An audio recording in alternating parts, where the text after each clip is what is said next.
Cinema ఉంది. మన ప్రభాస్ అన్న వచ్చిండు కానీ అసలు ఆ సినిమా వచ్చినప్పుడైతే నాకైతే అసలు నూరు ఎండకపోయిందన్న, అసలు ఇప్పుడు నూరు ఎండకపోతుంది అసలు. కానీ నేను వాళ్ళందరూ నీళ్ళ అన్న నీళ్ళు కూల్ డ్రింక్ దూపాయిదన్న అసలు అసలు ఎక్స్పెక్ట్ చేయలే. అసలు అందరు పాత వాళ్ళు ఉంటారు అనుకున్నా, అందరు కొత్త కొత్త వాళ్ళు వచ్చిరన్న. అసలు నాకేం అర్థమైతలేదు. మంచిగా చేశాను, యాక్టింగ్ సూపర్ అన్న. కానీ దేవుని నమ్మలే. ఫస్ట్ దేవుని నమ్మాలన్నా, దేవుని నమ్మాలి. దేవుడు ఉంటారు, దేవుడు దయ్యాలు ఉంటాయి, దేవుడు ఉంటాడు. ప్రభాస్ అనే యాక్టింగ్ మాత్రం వేరే లెవెల్.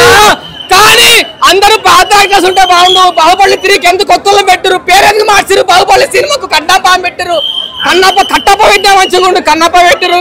కానీ బాహుబలి 3 బాగుంటున్నా. ఇంకా బాహుబలి 3 ఎప్పుడు వస్తుంది అన్నా? ప్రభాస్ అన్న వచ్చినప్పటి నుంచి అయితే సూపర్ అన్న, సూపర్ డూపర్ హిట్ సినిమా. కానీ నేను అనుకున్నది ఒకటి అయింది, ఒకటి నేను వచ్చింది వాళ్ళందరూ ఉంటారు అనుకున్నా. కట్టప్ప, బల్లాల దేవ, వేరే వేరే అందరూ వచ్చారు అనుకున్నా. ఎవ్వరు లేరు పాత వాళ్ళు అందరూ. ఫైట్లు కూడా తక్కువ. అసలు నాకు లొకేషన్స్ బాగున్నాయి కానీ కొంచెం ఎఫెక్ట్స్ 3D ఎఫెక్ట్స్ ఉంటే కొంచెం బాగున్నా. స్పెట్స్ కూడా ఇచ్చారు.